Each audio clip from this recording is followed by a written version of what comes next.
On behalf of the ISO, I'd like to welcome you to the subscriber participating transmission owner market scheduling options stakeholder call to discuss the straw proposal, which was posted on January 16th.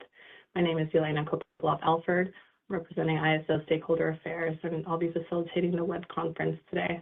I'm joined by Riddy Ray, the lead contracts negotiator, Deb Levine, Executive Director in Infrastructure Contracts and Management.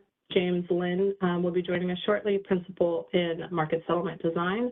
And we also have John Anders, Deputy General Counsel and Development, and Milos Bosanis, Regional Market Sector Manager and Market Policy Development.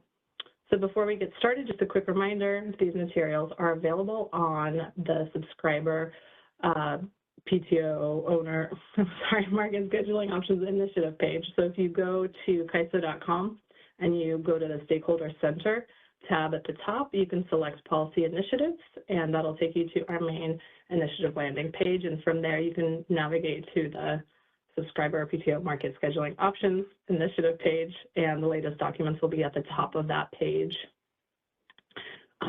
Moving on to some housekeeping reminders, this call is being recorded for informational and convenience purposes only. Any related transcription should not be reprinted without the ISO's permission. And this collaborative meeting is intended to stimulate open dialogue and engage different perspectives. And please keep your comments professional and respectful. And please try and be brief and refrain from repeating what's already been said so we can manage our time efficiently. If you need technical assistance, you can send a chat to the event producer. It will show up as Interlore Events. So if you're having any technical issues, you can contact today's event producer is Michelle. To raise your hand, make sure you open the participant and chat panels. They are currently minimized as little buttons on the bottom right. When you open the participant panel, the raise hand icon will be at the bottom of that panel. And if you dialed in outside of the WebEx, you can press *3 to get into the question queue, and you can also put your questions in the chats. However you enter your question or raise your hand, please remember to state your name and affiliation before asking your question or making your comment. And your chat questions can either go to me or you can send them to all panelists so we see them. So our agenda today is, after the introductions and welcome, I'm going to hand it over to Riddy to cover the background and the last paper iteration comments. Then we're going to move on to the current proposal and then give some numerical examples, and we'll be wrapping up from there. So here is where we are in the process. We just published a straw proposal, and in early March, we are going to be, after comments, we're going to be working on a draft final proposal. Then we'll have another meeting mid-March with a final proposal mid-April, and plan to go to the Board of Governors in May. Okay, and from here, I'm going to hand it over to Riddy Ray. Thank you, Elena. This is Riddy Ray from the California Infrastructure Contracts and Management. I'll just do a quick audio check. Elena, I'm coming across okay? You're sounding great. Okay, thank you. Thank you, everyone, for joining. We're here today to discuss the straw proposal that we published on January 16th regarding the subscriber participating TO market scheduling options policy. So there were some changes made that we want to go over today, and we have several examples to discuss. So greatly appreciate everyone's time. To start off with a quick just refresher on the subscriber participating TO model itself, this model allows transmission developers to build and place new transmission facilities under ISO operational control and connect generation to the ISO BA. They can do that without having to seek approval for these facilities through the ISO's transmission planning process. So these facilities do not receive a transmission revenue requirement paid by ISO's transmission access charge. Those who have paid for these facilities already, we call them subscribers, and these subscribers, in exchange for the funding of these transmission facilities, receive existing transmission contracts, which allows them to receive a higher scheduling priority on these transmission lines in the market, as well as a financial hedge against any congestion or transmission charges in the market. Any market participants that are non-subscribers that are scheduling on these lines, they do pay a non-subscriber usage charge to the subscriber PTO. And all of this is part of the original model that was approved by FERC in 2024. Next slide, please.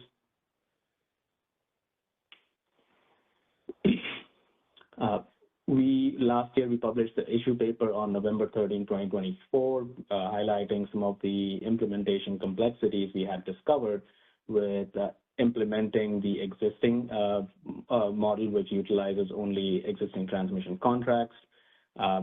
We wanted to propose a couple of other scheduling options to market participants to be considered alongside the existing ETC model. At that time, we proposed two options, one which we called the merchant CRR/economic bidding option, and the other option was the unbalanced CRN option. We had a stakeholder call on November 28, 2024 to discuss the issue paper, and following that, comments were received, and the straw proposal, which incorporated the comments, as well as certain modifications to the proposal from the issue paper, was released on January 16, 2025. Next slide, please.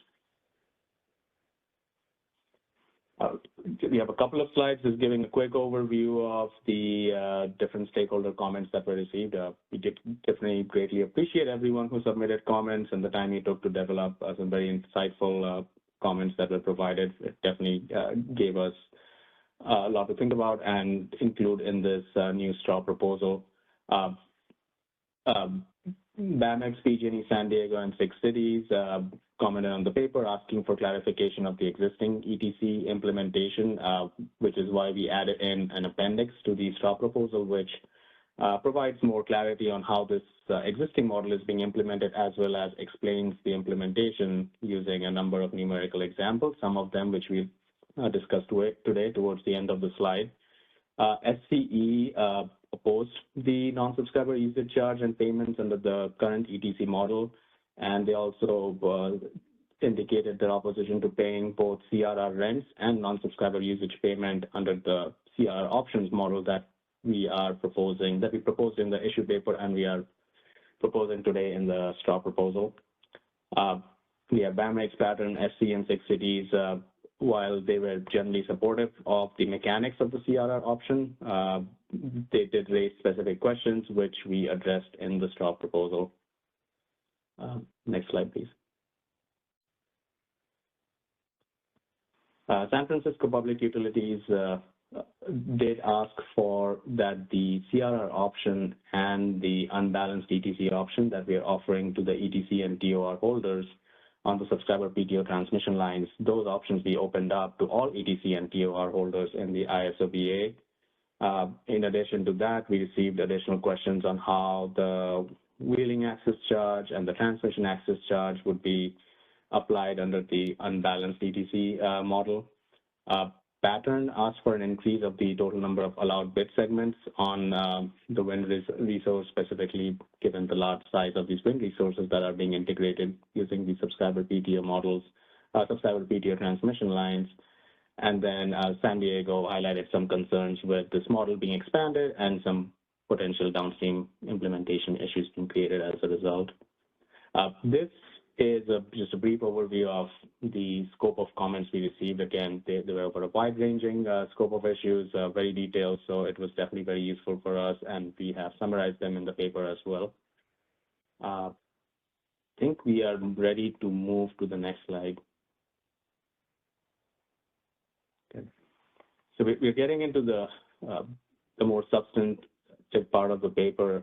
As I was mentioning before, big portion of the discussion in the last stakeholder call on the issue paper, as well as the comments we received, did focus on just receiving more clarity around how the existing ETC model is being implemented, specifically around how non-subscriber usage and subscriber usage is being calculated, and how wheeling access charge is being charged to the market participants scheduling on these lines, as well as how the non-subscriber usage payments are being paid to the subscriber PTO.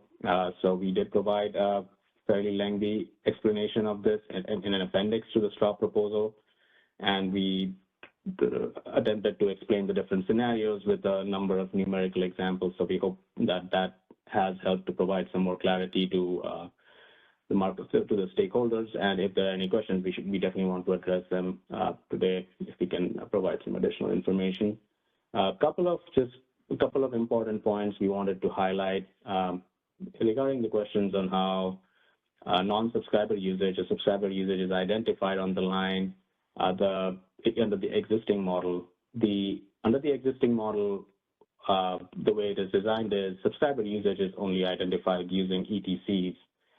So especially when it comes to import and export market schedules submitted at subscriber PTO scheduling points, if ETCs are not used, they cannot be identified as subscriber usage as it is, and they get flagged as non-subscriber schedules and receive that treatment.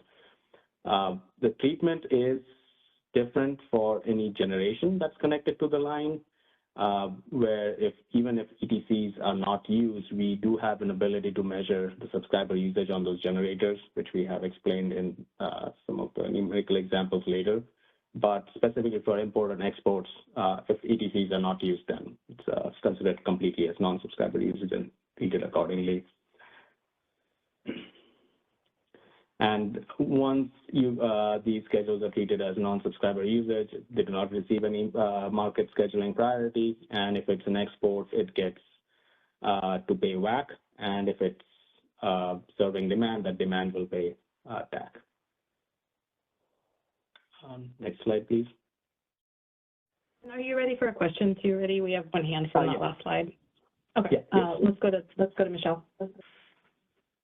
Hey, this is Michelle Keto from the CPUC.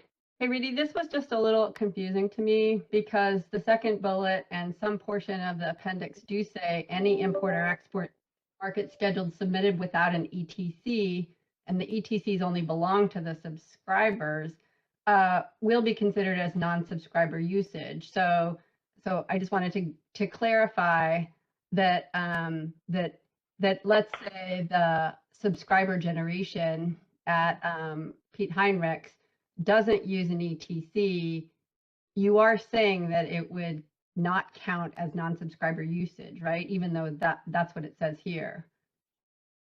Yeah, so if there's a generation connected at Pete Heinrich, it is considered connected directly to ISO transmission, so it is not counted as either an import or export.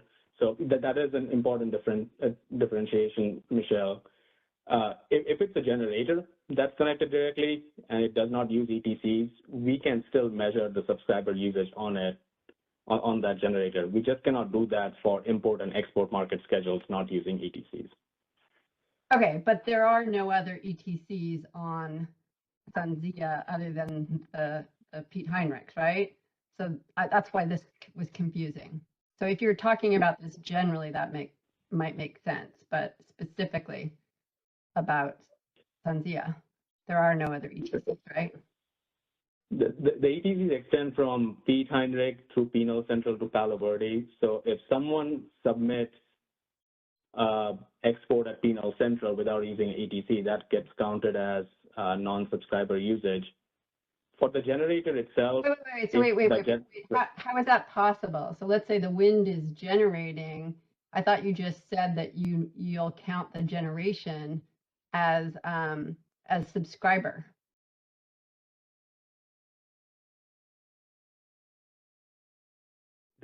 The generation and the exports are settled separately, and they're completely separate market transactions. So the generator would not be counted for non-subscriber usage, like the settlement on the generator itself. Oh, okay. So are you saying, so let's say there's 2,000 megawatts at Pete Heinrichs, and they are not using their ETCs. They bid in the 2,000 megawatts. You're saying the 2,000 megawatts wouldn't count for imports for purposes of the non-subscriber usage, but if somebody exported out at Pinal Central, the 2,000 megawatts export would count as non-subscriber exports. Is that right? Yes. So if any export transaction submitted without ETCs at Pinal Central under the current model would count as non-subscriber export. So that export would be subject to WAC, and it would also count towards the non-subscriber payments to the SPTO. Okay. Okay, I think I've got that now. So it's just that it doesn't count for the import, right? Because you say any import or export scheduled submitted without using an ETC. So this should say any import or export scheduled without submitting an ETC, except for the generation at Pete Heinrichs. The generation is not an import into Pete Heinrich. The generation is connected to Pete Heinrich. So we don't count the generation as an import. It's an internal generation schedule. Okay, got it. Okay, I think I get it now. Okay. Okay. Yeah. So, and that piece we do explain separately, but this was just for, just the import and export at the scheduling points, which are at the interties. Okay, got it. Okay, thank you. Thank you, Michelle. Okay, and then we had a question and an answer in the chat. I just want to read it out to everyone because they wouldn't have seen the original question. So Kanya Dorland had asked if Senzia or Transwest have a higher WAC than the KISA WAC. Their WAC would not be consistent with the subscriber PTO model, which requires non-subscriber usage rate to be no greater than the KISA WAC. Is this correct? And Deb Levine said, yes, that's correct. The non-subscriber usage rate cannot be greater than the TAC/WAC.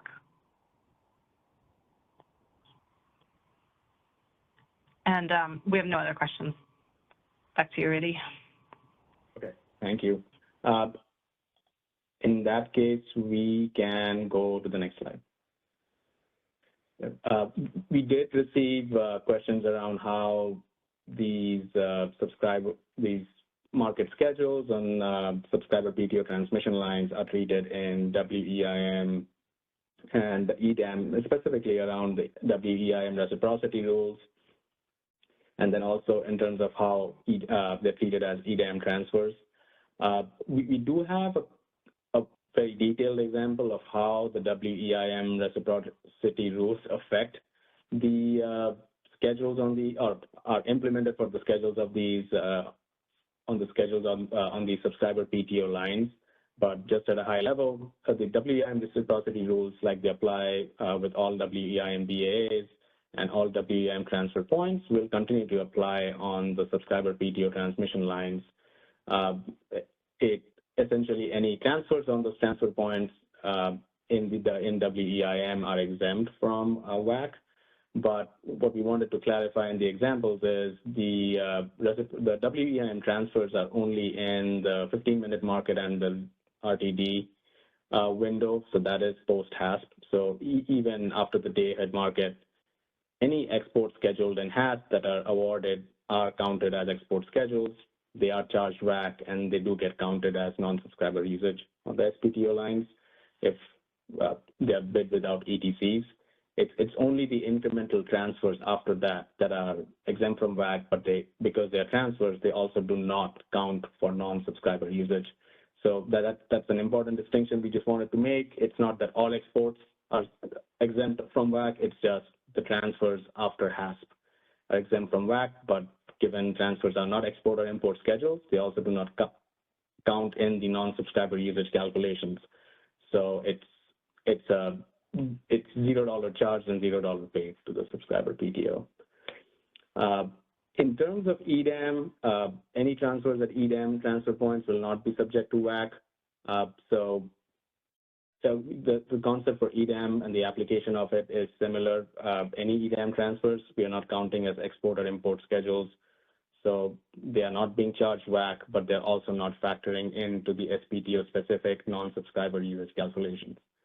That being said, we did make a EDAM tariff filing late last year regarding recovery of transmission access charges for within the ISO-BA. The subscriber participating TOs are going to be eligible to recover non-subscriber usage revenue through the EDAM access charge. That filing is still pending, but if the filing is approved by FERC as it was filed, then it will be possible for the SPTOs to recover the non-subscriber usage revenue from the EDAM access charge, either as existing transmission or as new transmission, using how the rules written apply.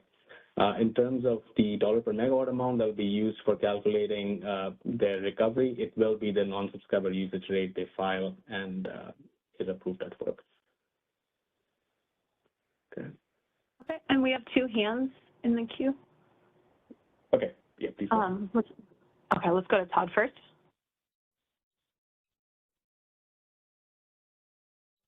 Good afternoon, Todd Ryan with Pacific Gas and Electric. Hey, really appreciate all the detail in the issue paper as well as the straw proposal. One thing I didn't catch is how are we going to be able to tell whether incremental power on the SPTO line is sinking in California versus being transferred into WEIM, other WEIM BAAs?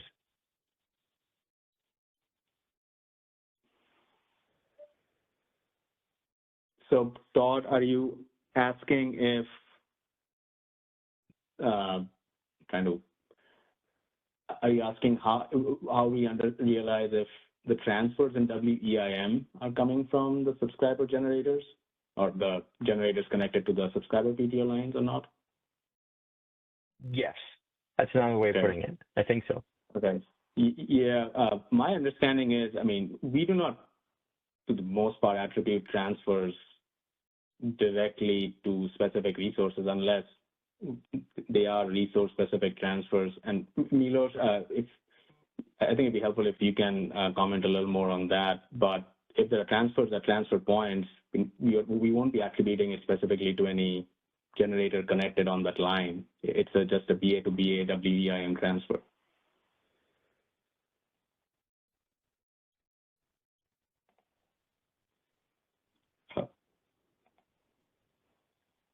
Sorry, I thought Milos was weighing in, but so that was my understanding as well, Riddhi.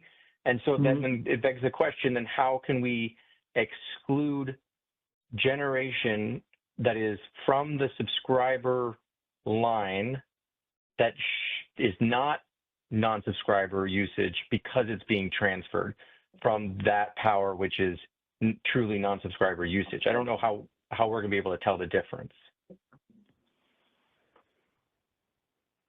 So on a generator-specific basis, the way we count non-subscriber usage is by the subscribed capacity attributed to the generator, not necessarily by tying them to specific flows. So for example, like the Sanzia wind, it's connecting to a line that's 100% subscribed. So this generation is considered 100% subscribed. So we will look at the market awards on the generator itself, and as long as those market awards are equal to or less than the subscribed capacity, there is no non-subscriber usage on that generator. We don't need to look at the export, imports, or transfers to determine if that generation is providing non-subscriber energy or not. It's by the awards on the generator itself. I understood. But right. I just trying to understand that second bullet there. Only FMM and RTD incremental transfers are not subject to WEC. So my understanding is that some portion of non-subscriber flow will not be considered non-subscriber usage because it's being exported not exported, being transferred in WEIM. And so we need to think about how can we tell the difference between what is true non-subscriber usage versus non-subscriber usage that doesn't count as non-subscriber usage because it's being then transferred through WEIM and reciprocity rules apply. So this is Deb. As Riddhi said earlier on one of the earlier slides, that WAC, actually it's the first bullet, WAC is only charged in the IFM and HAF. So in EDAM, once you get to real time, they become transfers and they're not imports or exports anymore. So that's why they don't get charged. Yeah. Does that help? And Todd, we have some examples later on as well. Maybe if once we get there, it might be easier to walk through the issue with the examples if what Deb and I explained didn't get to your answer, get to your question, sorry. Yeah, I'll keep listening and appreciate your patience with me. Thank you. Okay. We have one more hand. Thank you, Todd. We have one hand from Michelle. Hey, this is Michelle. This is about your filing at FERC. So you said that that in the EDAM that folks can subscriber PTOs can get compensated for non-subscriber usage based based on, I guess, historical usage, or I'm not exactly sure, but if the line is 100% subscribed and you have no idea how much non-subscriber use there was historically or will be in the future, how would that compensation work?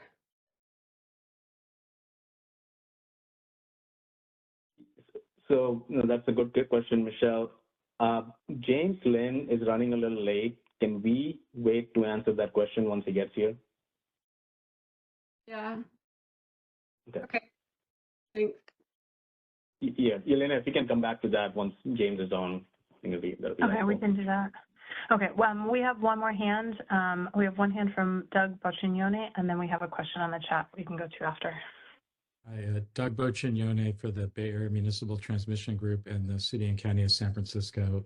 Thank you very much for the detailed examples you provided in the straw proposal. It was really helpful. I just had a question on this last bullet point about the EDAM transfers, and I don't think James needs to weigh in on it. So what I'm wondering is for the application of these charges for the non-subscriber usage for the EDAM transfers, that I assume that would only apply for EDAM transfers, and it wouldn't apply for as the first bullet point says, like if in the IFM or the HASP, there's intertie bids that clear, those won't get allocated to the EDAM through that EDAM process, right? Those would be allocated through the TAC process. So in EDAM, the transfer points are in the day ahead as well, so that there will be no WAC charged at all. If it's an EDAM transfer, but if it's a scheduling point that's also with a non-EDAM entity. Oh, okay, got it. Then yeah, so if there were intertie bids at that scheduling point. Okay, got it. Yeah, if it's the non-EDAM entity and it's intertie bids at a scheduling point, so as you were noting, in IFM and HASP, the non-subscriber schedules will be charged WAC, and those schedules will be included in the non-subscriber usage calculations. And if it's an import, though, they won't get charged to the non-subscriber. It'll end up getting charged to the parties who pay the TAC charge. Yes, that's correct.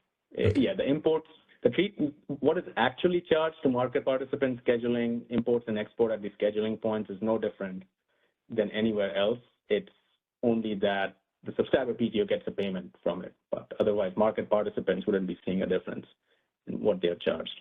Yeah, the PTOs won't get paid, but the SPTO will get paid. Right. For the import. Right. But that's only if it's an import. But if it's an EDAM transfer, as you said, that will be handled through this EDAM transfer mechanism. If it's for non-subscriber usage, if it's for subscriber usage, there won't be any charge. Right. This is Milos. Yeah, that's right. That's right, Doug. Yeah, if it's a partial transfer point, depending on the type, part of it is supporting transfers to an EDAM area based on its location, and partial point for continued intertie bids to non-EDAM areas. That's right. Part of it could be subject to recovery through EDAM access charge. The other part we would continue collecting WAC. Great. Thanks for the clarification.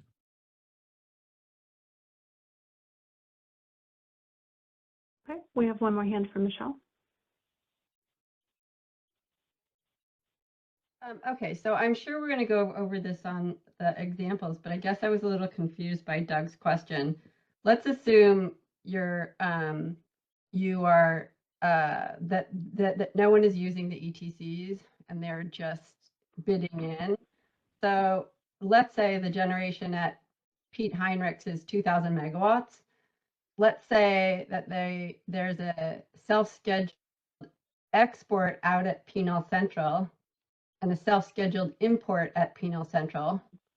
So just want to be clear, both that export and the import would be subject to the NSER charge. So that would be 4,000 megawatts multiplied by the NSER. Is that right? That's correct. They are all counted separately, import and exports. Okay. Now it's an export, so the 2,000 megawatts would get the WAC charge, right? Because there's no identified. Is that right? Would it get the WAC charge, or would, because you said generation from the wind is separate from the export, so there would be 2,000 megawatts for the export that would get the WAC charge. Is that right? If the export is on a non-EDAM intertype scheduling point, then yes, the WAC is applicable, and the 2,000 megawatt export would be subject to WAC. Okay. So to get the WAC So now charge, there's yeah. 2,000 megawatts. There's a missing sort of 2,000 megawatts times something. So we're missing, I don't know, $22,000. I've not done the math, but that comes from the TAC charge, right? For the import Correct. leg of it. Okay, Correct. that's the CAISO TAC charge. Is that right? No. It comes from the specific WAC charge for that scheduling point. So if you look on the CAISO website, you can see for the wheeling access charge, who the PTO gets is the one who gets the revenue, is the one who owns that scheduling point. To the extent that the scheduling point, external scheduling point, is various entities who own it, then it's allocated based on the ownership of that scheduling point. So that's a different question. That's the question about the WAC charge for the export, but there's an NSER charge for the import. And so we're missing. Correct. So who does the NSER charge go to? Who picks up that? Because we have 4,000 megawatts of NSER charge, 2,000 megawatts of export WAC charge. Now there's missing 2,000 megawatts. Who gets paid that? Who pays that and how? I think it's through the TAC charge. That's what you guys have said. I'm just trying to figure out which one. That is from for the import that is counted as a non-subscriber usage. The non-subscriber usage payment to the PTO for that import is funded from the ISO high voltage TAC charge. Okay, that's what I needed to know. Okay, thank you.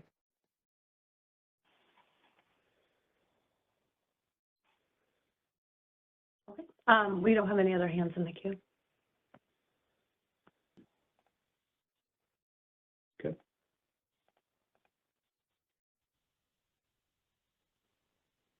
Okay, all right. In that case, let's go to the next slide.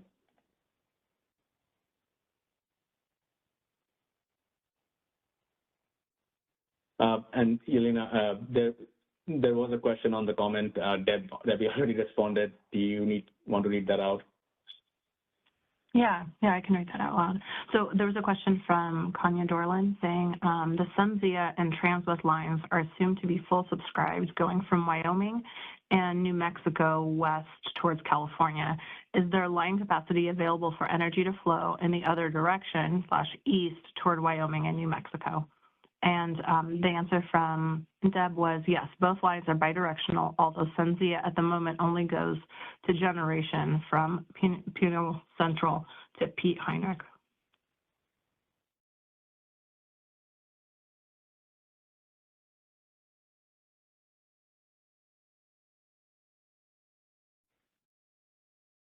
Okay, and we have a hand from Michelle.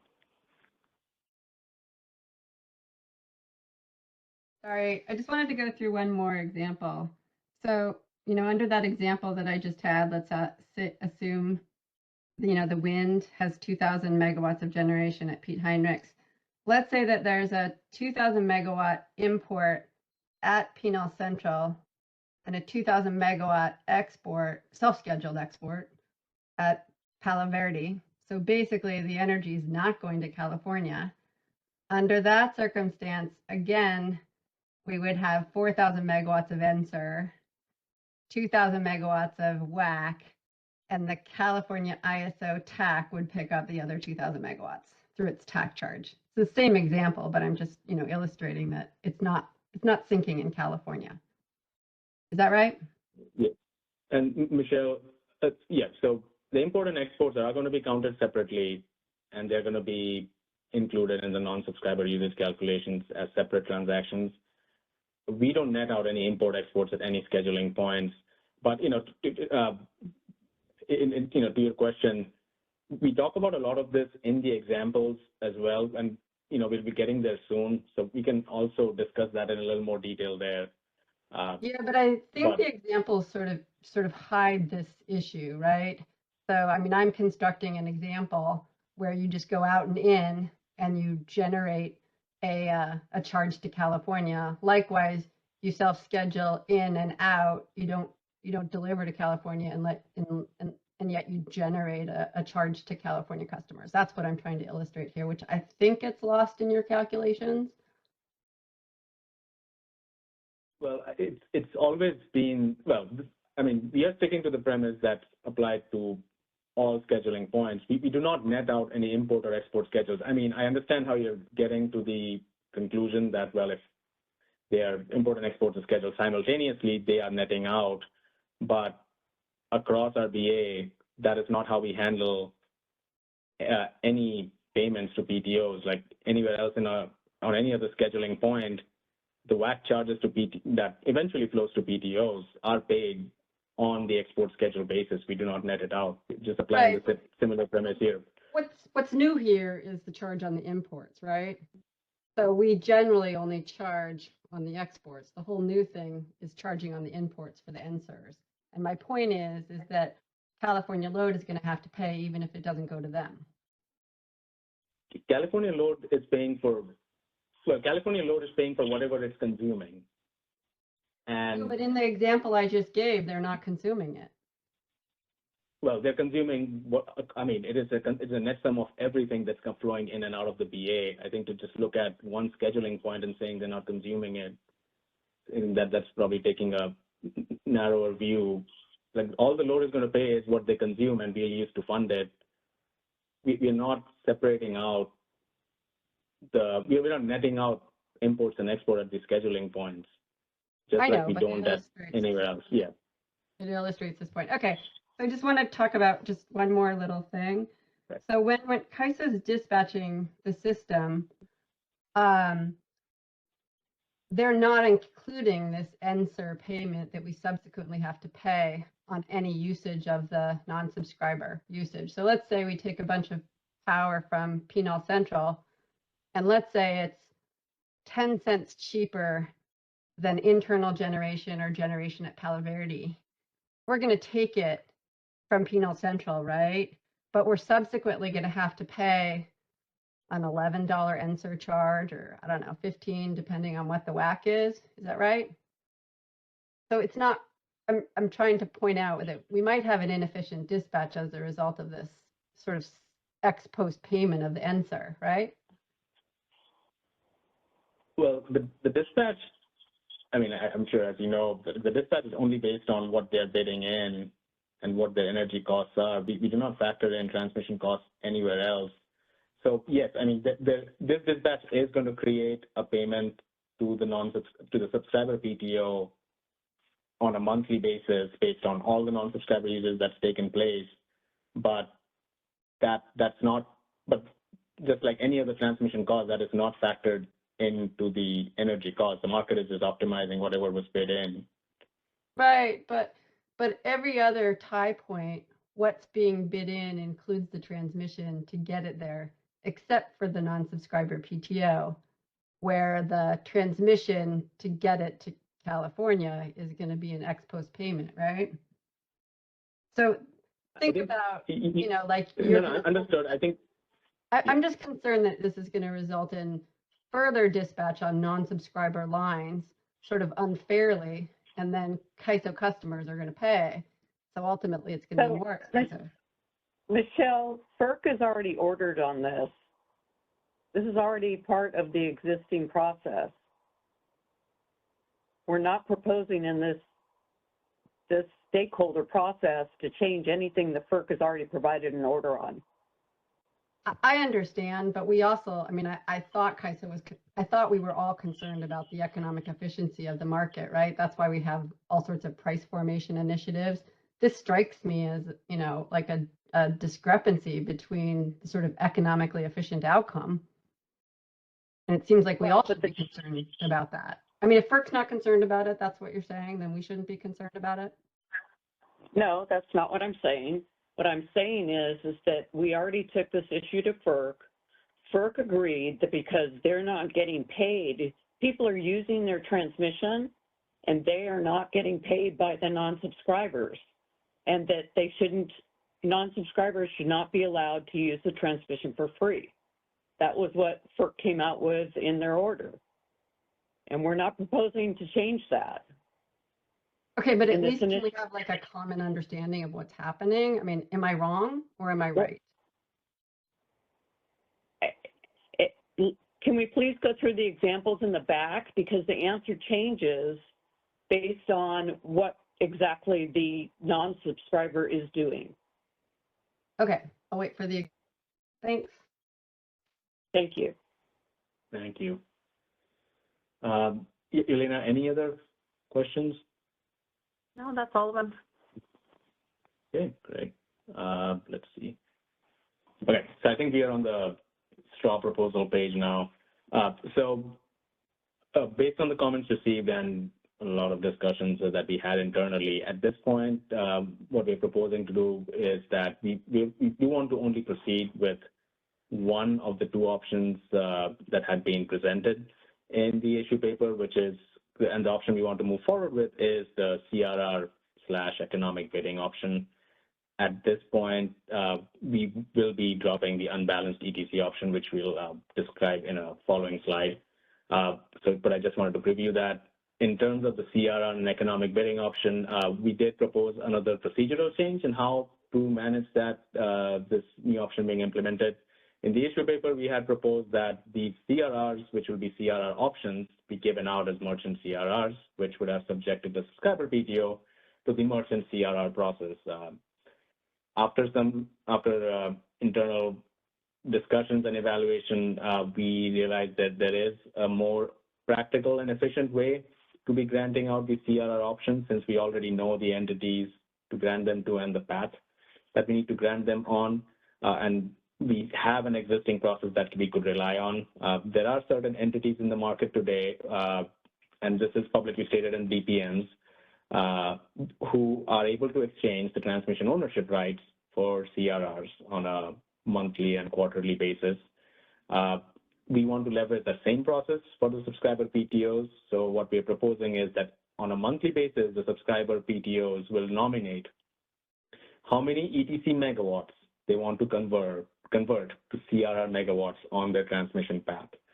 And we will implement that conversion. So as a result of the nomination, CRRs will be created and ETCs will be reduced on the path. And we're offering to allow this on a monthly basis. The process we are proposing is very similar to what's already proposed, what is already in place for some of the entities that are leveraging this process today. It's in our DPM for CR, congestion revenue rights. And it is a fairly simple process, which we have described in the straw proposal. But we think that just shifting it to this new process will definitely be more efficient and straightforward, given some of the questions we were getting for how the merchant CRR process would work in this case. So that is part of the CRR options proposal that we're putting forward. Just part of this nomination will also include the subscriber PTO, giving us updated information on the ETCs on the line, because they will be reduced. So that'll all be part of the single data submission to the ISO. I'll pause here and see if any questions. I'm not seeing any new chat questions or hands raised. Okay, I think we'll go to the next slide.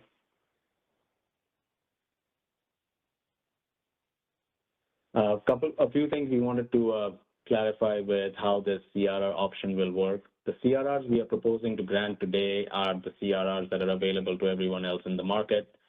So CRRs today provide only IFM congestion hedge. The ETCs that subscriber PTOs have provide both IFM and real-time congestion hedge. Moving to just a CRR will only give them the IFM congestion hedge. Now, on the flip side, the ETCs were only giving the congestion hedge for the subscriber schedules because the ETCs themselves identified specifically which balanced subscriber schedule we were looking to give the hedge on. Once we remove the ETCs, everything looks like a non-subscriber schedule, at least from a CRR standpoint. So the CRRs will give congestion revenues to the subscriber PTOs in IFM for all schedules on the line, whether it's subscriber or non-subscriber. So that is an important change that we wanted to highlight. We're using the existing models, so there is a difference in how the hedge will be provided, but the subscribers are not trading off real-time congestion hedge for getting a hedge for all schedules on the line. We did identify that some of these entitlements or transmission that is being turned over to the ISO by subscriber PTOs may have some limitations which are imposed by non-ISO transmission service providers, specifically the entitlements between Penal Center and Palo Verde.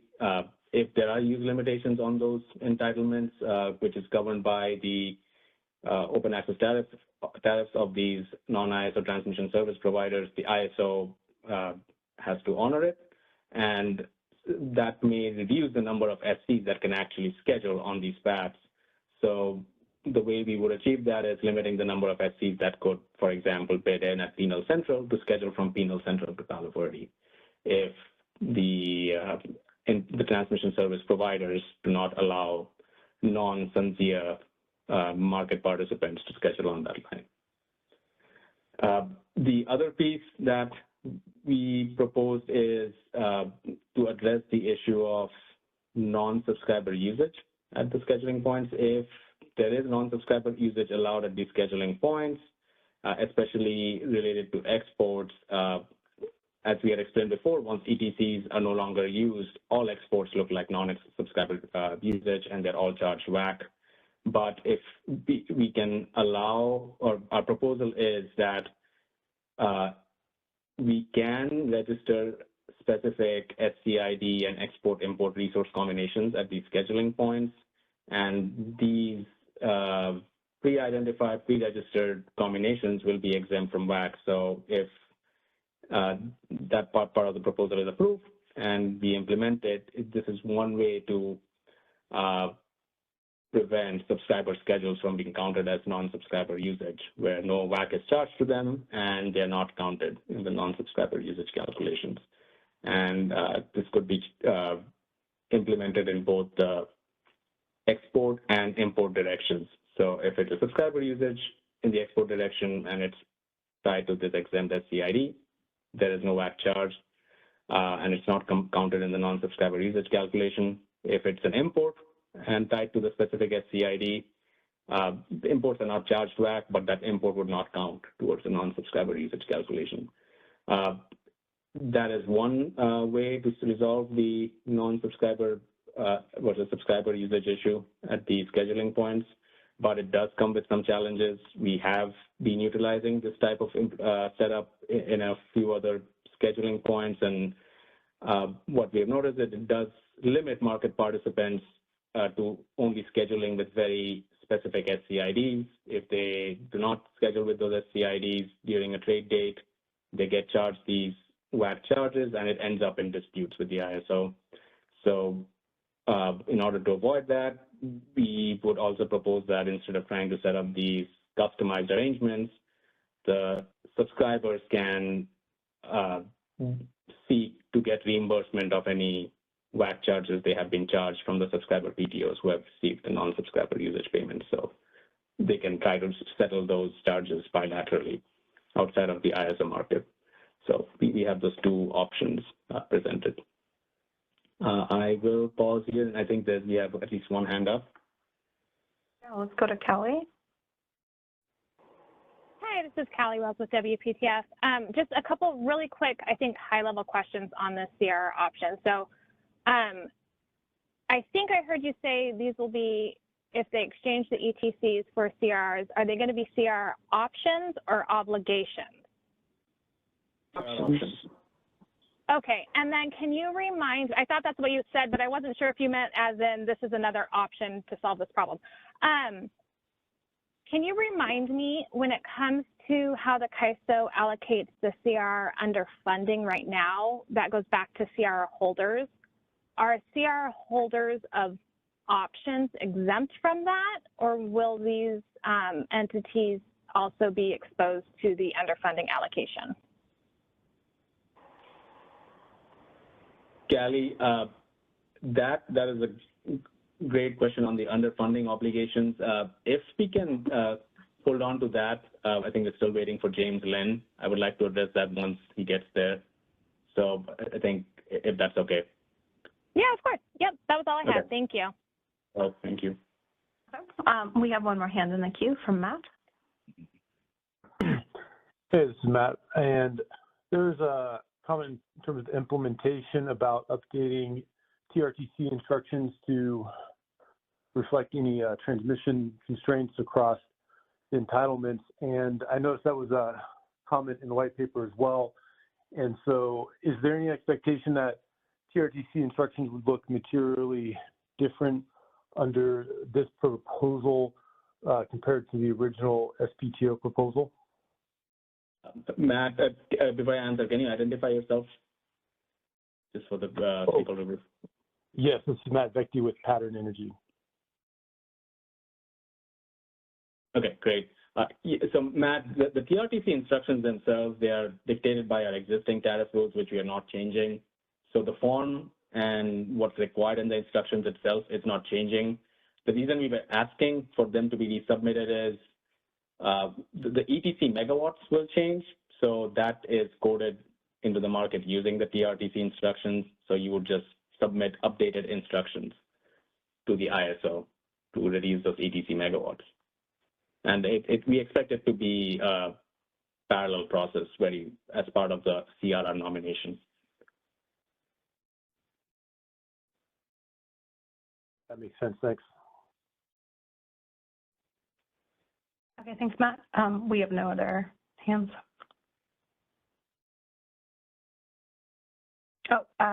We just got a question in the chat from Kanya Dorland saying, who are the likely non-subscribers on the Transwest and SunZia lines?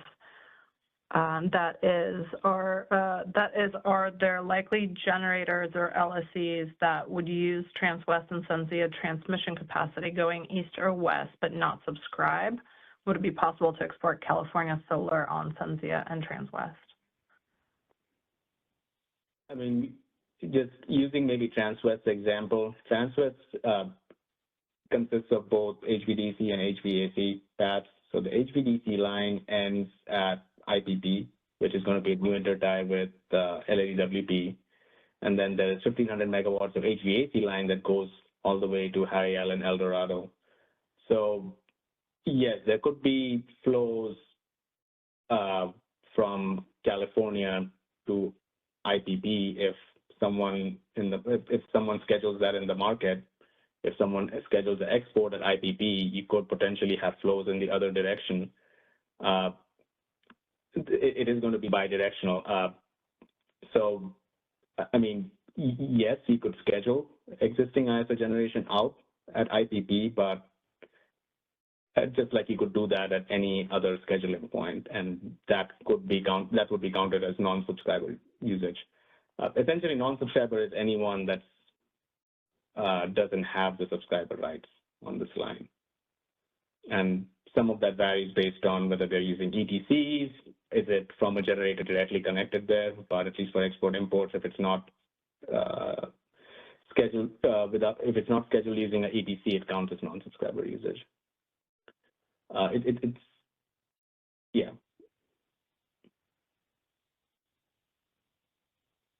Thanks, Jody. There's no other chat questions or hands. Thank you. We can go to the next slide. Okay, this is just on the unbalanced ETC option. So we did explain in the paper that we are dropping the unbalanced ETC option. We received some comments internally that, if you're developing this new market model, it really should be opened up to all market participants, which is far broader than the narrow scope of application we were looking here. That being said, just developing this whole new market model for such a narrow application seemed to be having less benefit as we moved along and thought about this more. It is complex to develop such unbalanced ETC, and after discussing internally and considering this further, we decided that we should drop this option. It's not giving substantive benefits, and if we can pick this up at a later date if possible, but at this point, we won't be proceeding with it for the subscriber participating TOs. So moving forward, the CRR option, economic bidding, is the only other scheduling option we'll offer. Balanced ETC option will continue to exist, but the CRR option will be the alternate. The unbalanced ETC will no longer be offered, and we won't be making any proposals on this moving forward.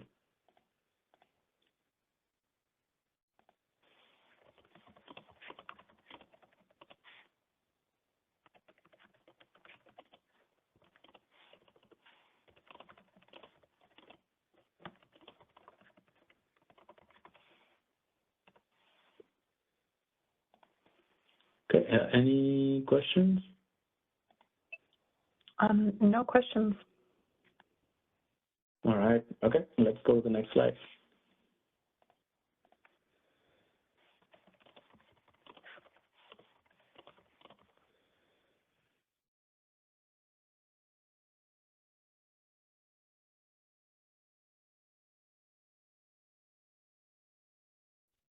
Okay, so this is where we start talking about the different numerical examples.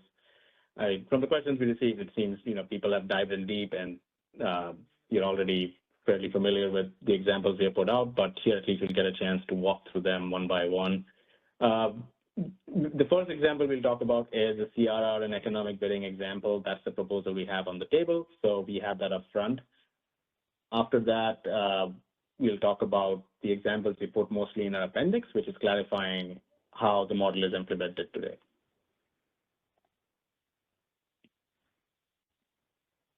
Okay, next slide, please. Okay, this is just to provide the assumptions we are making in the examples below. So we are using acronyms, which we have described here, as well as some baseline assumptions as to what subscribers can use for scheduling. For example, as we have discussed extensively, subscribers can schedule using ETCs or CRRs with economic bids, and the subscriber, non-subscriber usage treatment does change based on what they're using. And the other one assumption we do make in the calculations is that non-subscriber usage rate is equal to the ISO WAC and TAC. We used $11 in this case, but the amount can change, but it demonstrates the point that we're trying to get to. Next slide, please. Okay. So in terms of CRR options and economic bidding, we are using SunZia as the transmission system as an example here. So the SunZia transmission system, as a quick reminder, it has a 3,000 megawatt HVDC line all the way to Pinal Central. And then from Pinal Central to Palo Verde, it's 2,100 megawatts of transmission entitlements. Here we are assuming that the SunZia as a subscriber PTO has released 2,000 of these 3,000 megawatts and converted them to CRRs. So only 1,000 megawatts of ETCs are retained. From Pinal Central to Palo Verde, 0 megawatts of ETCs are retained because the entire 2,000 megawatt capacity is released as CRRs. In the day-ahead market, the wind generation is bid using different mechanisms. There's a 1,000 megawatt ETC from the wind to Pinal Central, and then there's a 1,500 megawatt economic bid on the wind. Next slide, please. And in addition to that, we have other transactions on the scheduling path. We have an import bid for 1,000 megawatt at Pinot Central and an export bid for 500.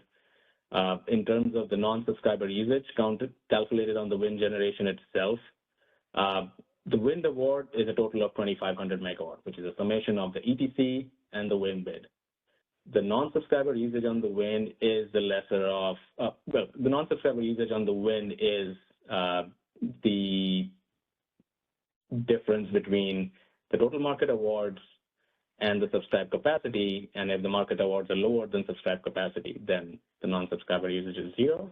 So since the market awards are only 2,500 megawatts and the wind is subscribed to 3,000 megawatt, there is 0 megawatt non-subscriber usage, and there is $0 in non-subscriber usage payment made to the SPTOs. I think this was part of some of the questions we discussed earlier, but this is the specific numerical example we provided on that piece.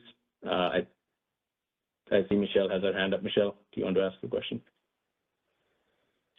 Yeah, Michelle Kido. So this is the part that confused me, Riddy. I feel like we talked about this before, and you said that the exports were separate from the generation.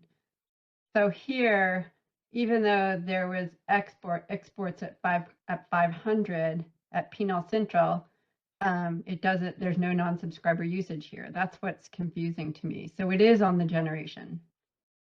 So I haven't completed the full example. This is only showing the non-subscriber usage on the generation. In the next slide, we talk about the non-subscriber usage at the scheduling points. So we're measuring all of them separately. Yeah. Okay. Okay, so I think with that, let's move to the next slide, Helena, then we can review that. Yeah. So I think to Michelle's point, what I showed already is the non-subscriber usage at the generator itself. There's 0 megawatts of non-subscriber usage. So no non-subscriber usage, no non-subscriber usage payments. At Pinot Central, we have imports and exports. So that's 1,000 megawatts plus 1,500 megawatts. So there is 1,500 megawatts of non-subscriber usage. And that at $11 per megawatt, it will result in $16,500 of payments to the subscriber PTO. The WAC we collect is collected from the export. In this example, we are not applying the SCID exemption. We're just demonstrating what happens if the SCID is not exempt from WAC. So the export will pay $5,500 in WAC charges because it is counted as a non-subscriber usage, and that will be used to fund a portion of the non-subscriber usage payment to the SPTO. As an alternate, the subscriber can bilaterally work with the subscriber PTO to get a reimbursement for their wheeling access charge. That's an alternate proposal we had put out in lieu of having to exempt SCIDs at scheduling points. So I'll just pause here and see if any questions. Oh, we have one hand from Michelle. I think, Michelle, that's a new hand. Let's go to Michelle. Yes, that's a new hand. Yeah, so the non-subscriber payment and SUPA at Pinot Central is $16,500. The WAC that you obtain is $5,500. So there's a difference of $11,000. So I just want to clarify that difference of $11,000 is allocated to CAISO load through the TAC, right? Correct. The import portion is going to be funded by the ISO TAC. Okay, got it. Thank you. All right, next slide, please.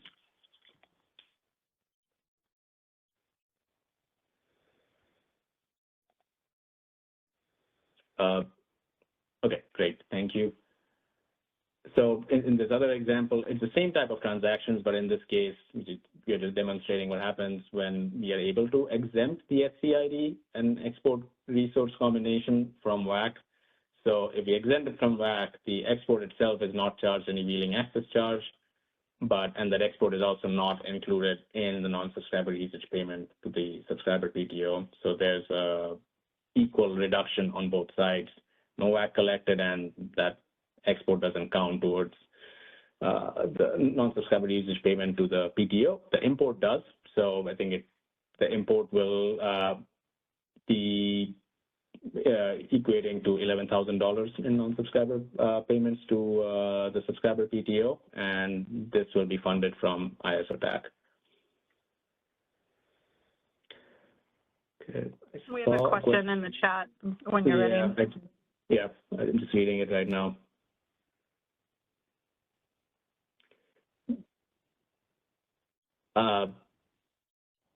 Debbie, yeah, this is do you want to? Yeah, this is Deb. I'm not aware of any studies that are. So let me read it out loud real quick first. Is that? Thank you. Only, I think only we thought. So the question from Kanya Dorland was, has CAISO or the developers of Transwest and Sunzia done studies on the potential uses of the Transwest and Sunzia lines beyond the subscriber uses, and are these studies public? And the answer is not to the best of my knowledge.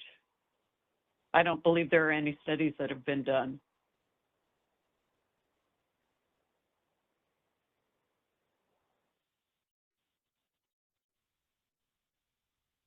Okay, thanks, Deb. Thank you.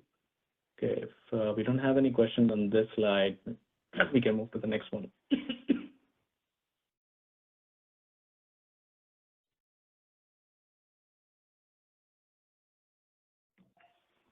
Excuse me. So that actually wraps up the discussion of the numerical example on the proposal we are putting forward, which is a CRR option. I think the calculations are fairly straightforward at this point, just demonstrating how we're going to be calculating the non-subscriber usage. So I'll just pause to see if any questions on that new option we are proposing. The examples from now on are about how the model works today, just clarifying some of those parts. So I think we've wrapped up our discussion of the proposal itself. Now we're in the clarification phase of the existing model. Yeah, Rudy, I'm not seeing any questions or hands.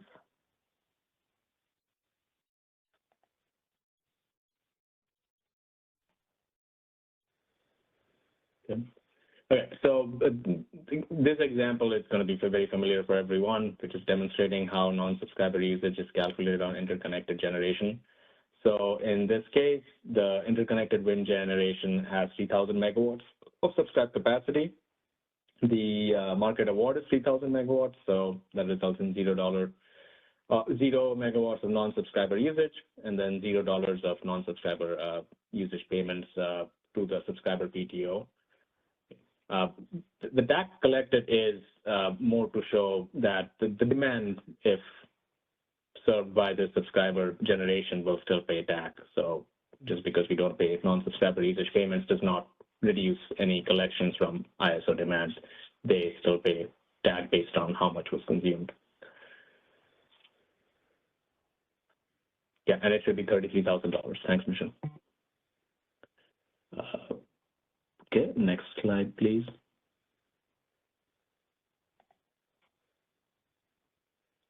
Okay. This is an example on partial ETC usage.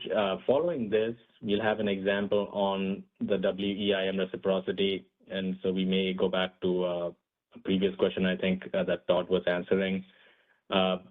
Before we move forward, I did get a response from James regarding the CRR underfunding that Callie had asked. So the CRR option holders are subject to the same CRR underfunding treatment rules that other CRR holders are subject to. We're not treating them any differently.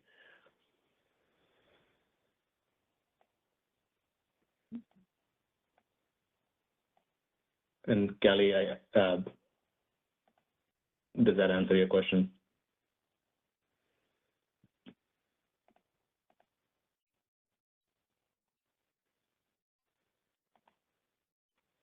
Yep.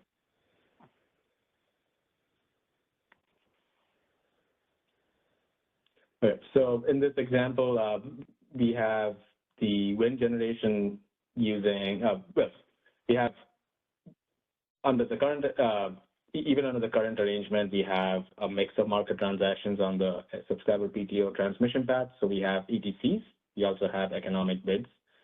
The wind generation is maxing out at 3,000 megawatts, which consists of a 2,000 megawatt economic bid and a 1,000 megawatt ETC from the wind to all the way to Palo Verde and exporting at Palo Verde. I see Callie's hand is up, so I'll pause you. Go ahead, you're unmuted. Hi, it's Callie Wells with WPTF. Can you guys hear me okay? Yes.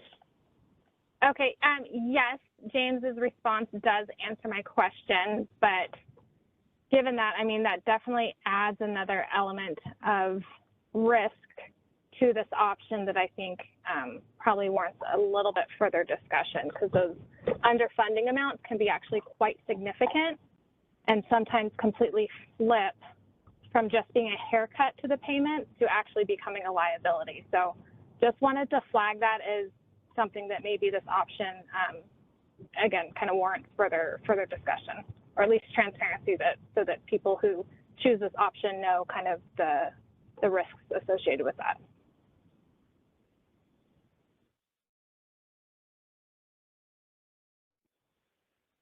Okay, thanks, Kelly. Appreciate the comment.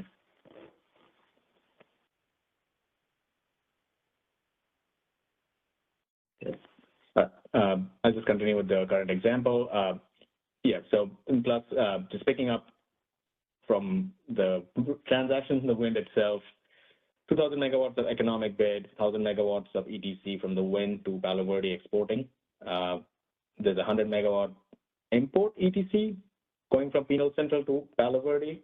So it's importing at Pinal Central, exporting at Palo Verde. There's an export bid of 1,600 megawatts at Pinal Central and an import bid at Pinal Central for 200 megawatts. So the non-subscriber usage itself at Pinal Central is a summation of the export and import bids. So the 1,600 megawatt export, 200 megawatt import, that is 1,800 megawatts of total non-subscriber usage. We have two other calculations just showing the net schedules themselves, just to demonstrate that the total value across Pinal Central is not exceeding the 2,000 megawatt transmission entitlement limit we have. Okay, I will pause here, and I see Michelle has a hand up here, and Alan. So maybe Michelle will go with you first, and then Alan. Yeah. So I guess it's probably on the next page. So yeah, sorry, you can go on. Sorry, thanks. Okay. Oh, yeah, Alan. Hi, Alan Meck, PG&E. Could I ask you to try and go through this slide and phrase it in a different way? I am having a lot of trouble figuring out what megawatts are flowing in and out of where. Yes, so I can definitely go through it again. So let's start with the wind generator itself, which is connected to Piet Heinrich, which is the starting point of the high voltage DC transmission line. That wind generation has a total generation of 3,000 megawatts. 2,000 megawatts is an economic bid submitted on the generator. 1,000 megawatts is an ETC that goes from Piet Heinrich to Palo Verde and exports at Palo Verde. So that takes care of the generator itself. Then we go to Pinal Central, which is the endpoint of the HVDC line. There's a ETC being used to import into at Pinal Central and export out at Palo Verde, because ETCs need to have a source and a sink. That sink either has to serve load, or has to be an export schedule, or has to be an export. Given this ETC ends at Palo Verde, it is an export at Palo Verde.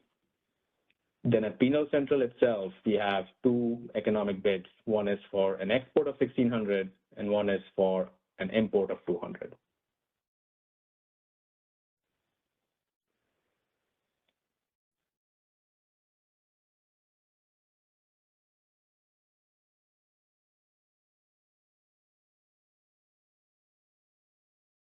Okay. Okay. The non-subscriber. Alan, go ahead. I think I'm getting confused because in some parts of the slide you reference it as wind bid number 1, and then there's ETC number 1. Are those the same thing? No, wind bid 1 is wind bid 1 here for 2,000 megawatts, and ETC 2 is ETC 2 here for 1,000 megawatts. And so what generator is supplying ETC 1? The source for ETC 1 is just an import schedule at Pinot Central. Oh, okay. Yes. Okay, thank you. Okay. Okay, I think with that, let's move to the next slide. And I think that, we can discuss Michelle's question. Elena, next slide, please. Okay, so here we are assuming there's no WEIM reciprocity, so all exports get charged WAC through all the markets, and the TAC is charged to the ISO demand on usage. Here, just for just great simplicity, we are just assuming that the ISO demand is consuming the full import, so it is paying $200 of TAC, which is going towards that import at Pinot Central, but obviously ISO demand is paying on usage, and it's not tied specifically to any imports at scheduling points.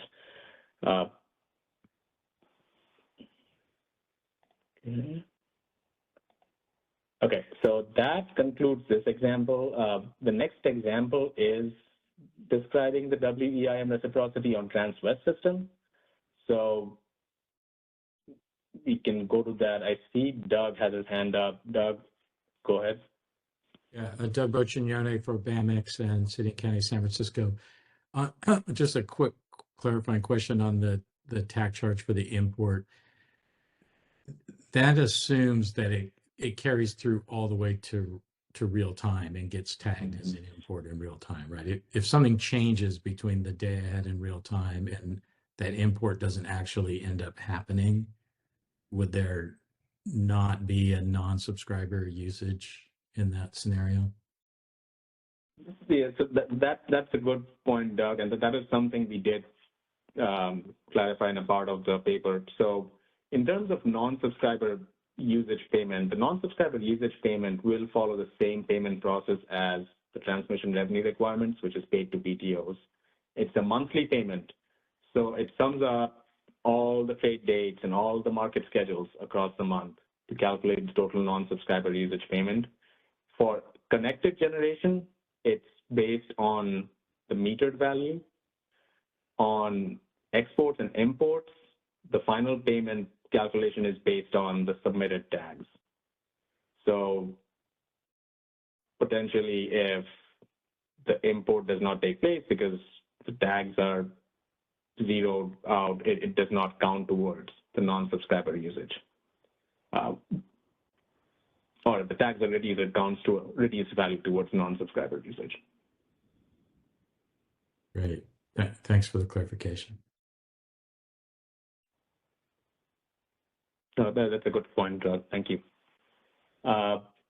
Next slide, please.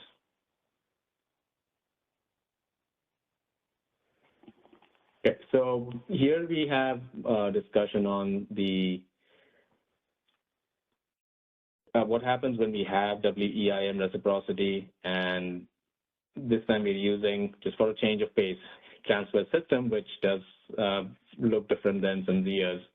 I think as I was explaining before, transfer system comprises of a 3,000 megawatt HVDC line located in Wyoming. It connects into IPP, which will be a new intertie with LADWP.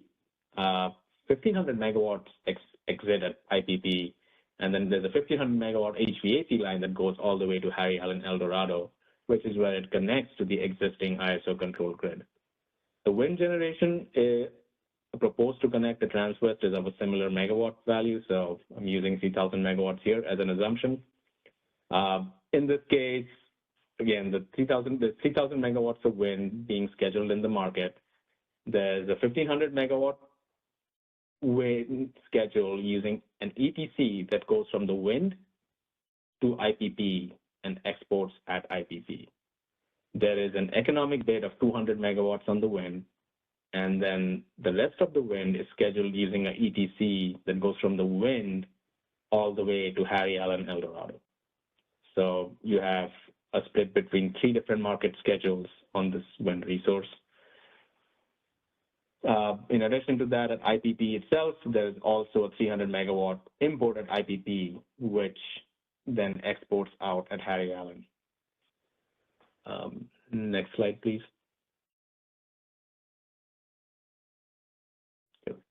And in addition to that, we have more market transactions at IPP using economic bids. There's 400 megawatts of export bid and 100 megawatt of import bid.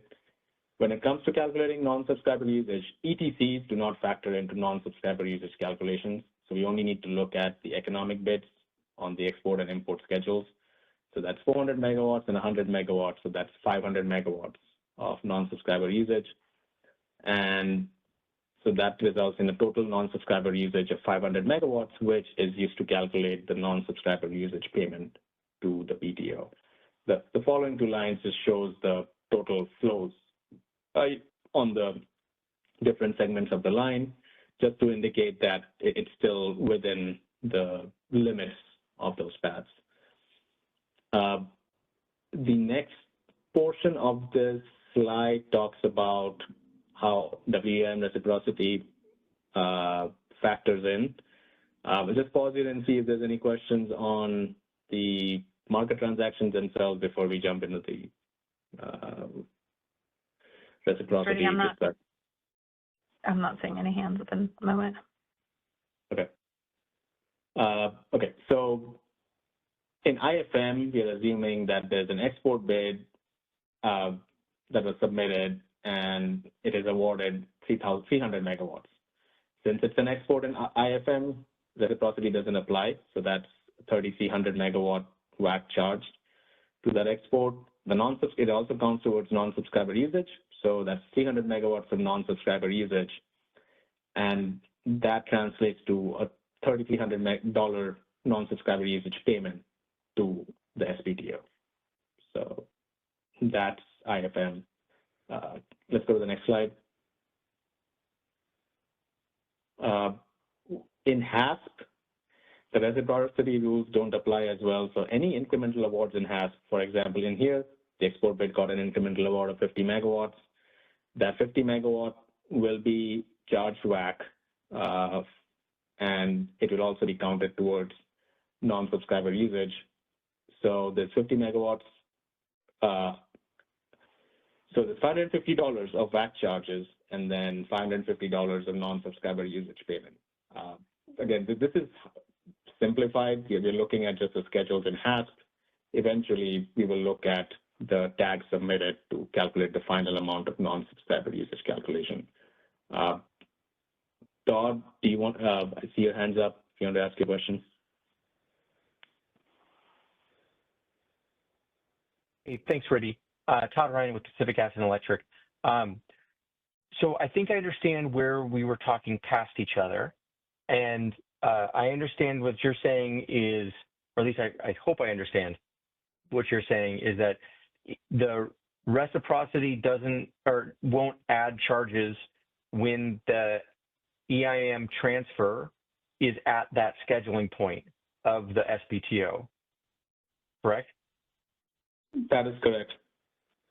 So when we had in previous discussions and in previous papers, I thought that it would apply to any resulting EIM transfer from flow on the line that was not considered subscriber. So for example, the 50 megawatts that maybe was scheduled to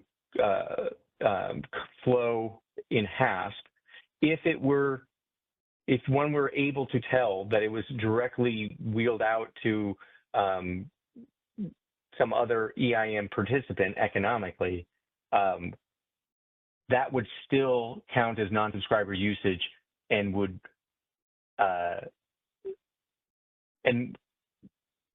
would require a non-subscriber usage rate amount collected from California load, but not from the BAA that received the transfer.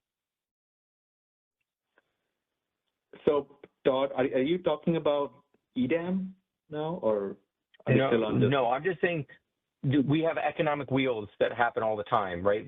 Power that's imported into California through EIM and then comes back out. And that's fine because of reciprocity. California load is not paying for that wheel to occur. But in this case, if the source of the wheel was from non-subscriber usage, and it would sink into a non-California WIM entity BAA, in that case, California load would be paying to help transfer that wheel. So I need to maybe take a step back and answer, I think, maybe understand what you're saying. So these export bids are just being submitted at the intertie. They are not tied directly to the generation. So there's the export bid in HASP, which does get paid, which does pay the WAC charge. And the subscriber PTO also gets paid its non-subscriber usage rate. So that does not, so there is nothing attributed directly to the ISO TAC charge in this example. I think what I'm not understanding is maybe the concept of how this is associated with the wheel. I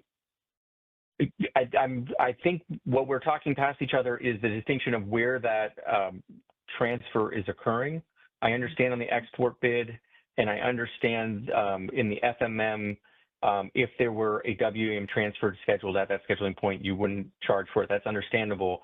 I think my concern is that if you have economically bid in generation from the subscriber PTO line that is not non-subscriber, is not subscriber, and it is scheduled to transfer out anywhere in WAM, you would end up resulting in non-subscriber usage, like in your example, 50 megawatts, that is not actually sinking in California. It's being transferred out, and the net settlements would be a net charge to California load to facilitate that transfer. And I'm a little uncomfortable with that construct, and I just want to understand it better if I'm understanding it correctly. The generation itself is going to be dispatched not specifically to serve a WEIM transfer.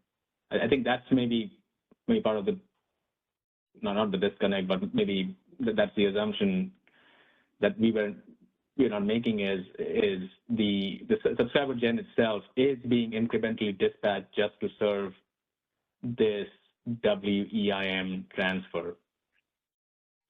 Understood. I understand that you can't necessarily make that connection, but there's nothing stopping the non-subscriber usage from being economically wheeled out and transferred to another EIM. Again, which if it were a standard import wouldn't be as much of a problem because California TAC wouldn't end up being paid for it. It would come as an import and then leave as a load it would net out, right? The California wouldn't end up paying TAC on that megawatt hour, but in this case, we would end up paying non-subscriber usage for energy that's not sinking in California.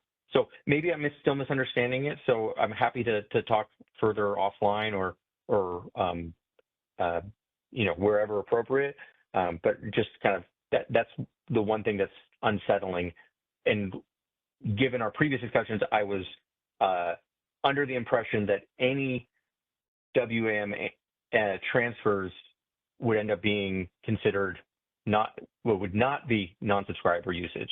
And so I was curious how you'd be able to parse that out, whether that 50 megawatts of non-subscriber usage in your example was truly sinking in California or whether it was being economically wheeled. And it sounds like we won't be able to make that distinction. Yeah, we are not making, yes, as I think to your last point is we are not making a distinction of where that WEIM transfer is being funded or supplied from, because it's an economic transfer between BAs, and it could come from anywhere in the BA. And especially with IPP's example, it's a bidirectional flow, so it could be sourced from within the ISO BA, and it's not necessarily tied to the wind, which is settled on its own. I think, like, from where we are coming from is like just like everywhere else in the BA, these are completely separate transactions, and that's what we are assuming. We are not tying them together.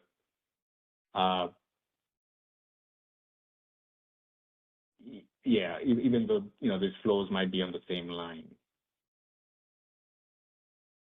Okay, but you're understanding my concern for the potential risk to ratepayers. I think I understand. I definitely understand the conclusion you're providing, but at the end, any non-subscriber usage will be paid to the subscriber PTO. And that is based on generation schedules and import-exports. We are not combining and we're not trying to net them out with transfers to change those numbers. I think that's probably maybe where we have these different assumptions, is we have to pay them in a certain manner.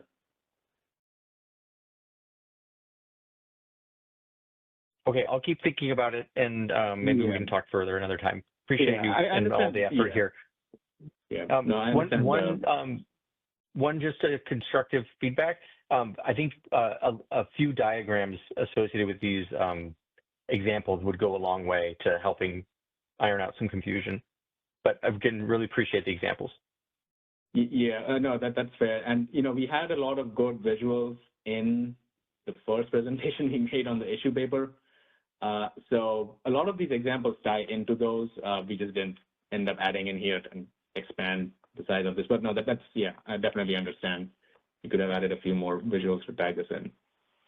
But yeah, Todd, I would say, look at our first slide deck. There's a lot of good visuals there as well, which, acts as a baseline for these examples, like how the flows happen. Okay, great. Thanks. Michelle, do you want to go next? So let's say we had 1,000 megawatts of a wheel from Malin to Palo Verde. There's a WAC charge on the 1,000 megawatts. Is that right? Because it's a wheel? 1,000 megawatts a wheel from Pinal Central to Palo Verde. Yes, there would be 1,000. Malin to Palo Verde. Or some exit point. Yes. Okay. Yes. Okay. Okay. Let's say instead of a wheel, they did a self-scheduled import and a self-scheduled export. There's still just one WAC charge, right? From Malin to Palo Verde. Yes, it's on the export. That's correct. Yeah. Okay. Now let's say that they wheel from 1,000 megawatts from IPP to Harry Allen. Is there one charge? Okay. If there's 1,000 megawatt of wheel from IPP to Malin, then IPP to Harry Allen, right? Yeah. So the Harry Allen WAC, Harry Allen export gets charged WAC, and because it's a wheel through, the Harry Allen export is the one that's counted towards the non-subscriber usage payment. So the non-subscriber usage is just $1,000 times the NSER, is that right? That is correct for a wheeling. Okay. Now let's say they schedule an import at Harry Allen and an export, a self-scheduled export at, they self-schedule an import at IPP and they self-schedule an export at Harry Allen. What happens then? Then, to us, it looks like an import and an export, which are completely separate. Okay, and so the answer is? I mean, if they're separate transactions, we count them separately. I mean, I understand what you're going with this, Michelle, but that's the case for any export and import I know, that's but I scheduled at just different wanted, scheduling point. but this is answering Yeah. the question that was just asked. So the answer is 2,000. Is that right? Right. If you're going from Right. IPP to Harry Allen, and the WAC is on 1,000. Is that right? Right. Okay. And then KISO load picks up the other 1,000. Is that right? Right. I know you don't like it, but I just want to make it clear what's happening. Okay. Thanks. Yeah, but we would also optimize it differently. I mean, we're also optimizing the scheduling these transactions separately. We're no longer seeing it as a wheel through. We're seeing Right, them as but separate exports and imports. Yeah, but it's self-scheduled. I'm trying to say that if you do that in KISO, there's one charge, and it doesn't affect California load going through California. But if you go across the SPTO, it has an adverse effect on California load if you schedule it as a self-scheduled import and export, which is effectively a wheel. So I just want to make that point. Thanks. Okay. Okay, and then there's a couple of questions from the chat. I can read them out real quick from Kanya Dorland. Is the intent of the example provided to demonstrate how the WAC revenue will equal the non-subscriber usage payment allocation? The intent of the example is the intent of the example was really to demonstrate how WEM reciprocity applies in the different markets. And we are equating the WAC to non-subscriber usage just for simplicity in this case. What is being paid for through WAC is what is getting allocated to the PTO as non-subscriber usage payment. That's not the case everywhere else. This is just for simplification.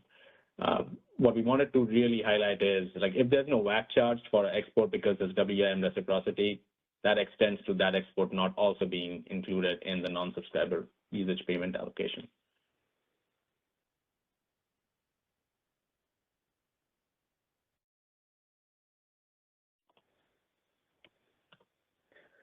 Okay, can we go to the next slide, Elena? Okay. And yeah, I think that question got to the last piece is, in this case, all the WAC charged is equating what the non-subscriber usage payment allocation is, but it's really to demonstrate, like, the reciprocity applies both ways. If you don't charge WAC because of reciprocity, it also doesn't get counted as an export schedule in the non-subscriber usage calculation. Okay. Any questions? I think Michelle handled it. Mm-hmm. Hey, just one more question. So what if the export is from KISO to IPP? What happens then? The other direction. If it's just an export schedule at IPP, then it's the same treatment. It's non-subscriber usage, because all we're seeing is just an export at IPP. Okay, and so we charge the WAC and it goes to the SPTO, but then KISO doesn't get paid for. Let's say there's something going from, I don't know. But Michelle, in that instance, yeah. Again, the WAC payment goes to the PTO that owns the scheduling point. So in your scenario, the SPTO is the PTO that owns the scheduling point at IPP. So they would get the payment. Okay, but I'm just clarifying that, let's say it comes from load within California. California then doesn't get paid for the use of their line. So let's say it goes, let's say it goes from, I don't know, Mexico. So it starts in Mexico, goes across KISO's system and exits out of Harry Allen or IPP. Then we charge the WAC, it goes to the subscriber PTO, but California hasn't gotten paid for the usage of their transmission system. Is that right? Well, so if it goes to Harry Allen, there's multiple parties at Harry Allen.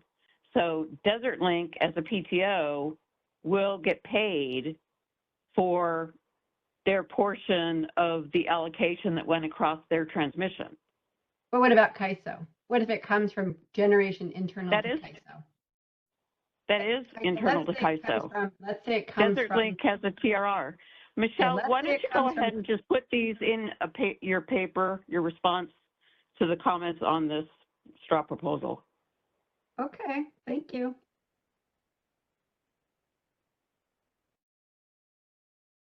Yeah. All right. Let's see. Okay. So, Elena, we can go to the next slide, and I think we are starting to wrap up now. Okay.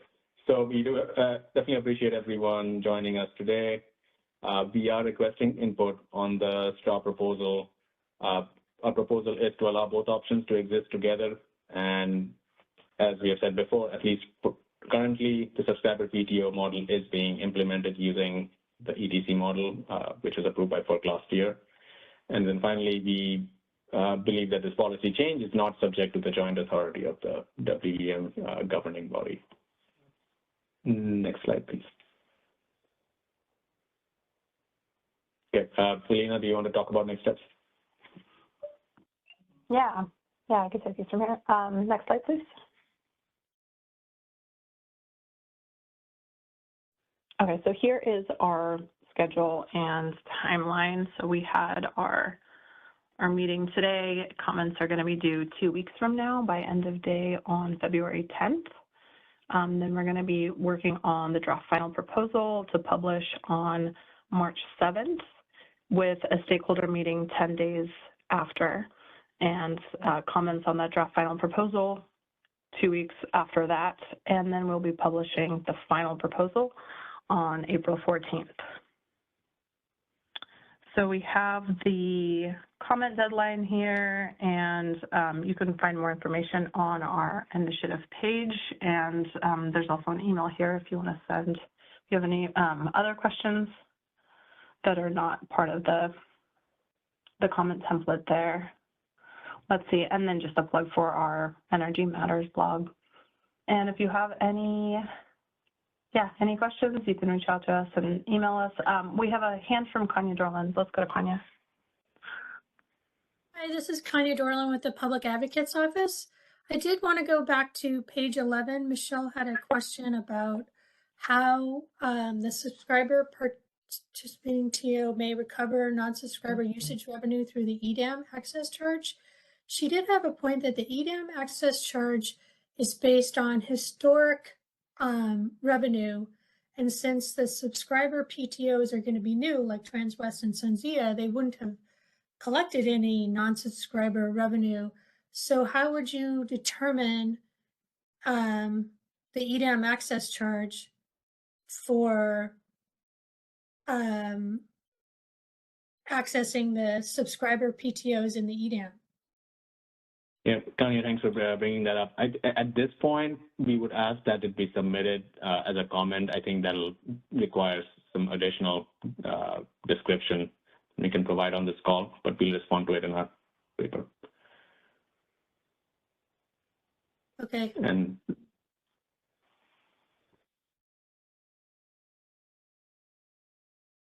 thank you. Okay. Okay, does our team have anything else to add here? Milos, did you want to add anything? This is Venus. No, I think we're okay. But yeah, well, we can put an answer to that question in comments, the last question. But keep in mind, it may depend upon when facilities become part of a transfer point. So it's not in 2026 when the EDAM launches, but it's really when an entity joins where that transfer point, where the intertie becomes a transfer point. And so we do expect there to be some history, at least, of historical revenues, at least with SunZia, which I think launches in 26, or yeah, in 26 or so. But we can put some of these answers more in as already noted in a response.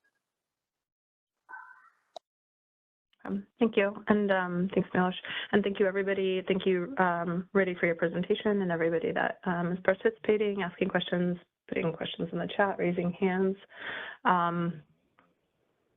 And we look forward to seeing your comments. Have a good day.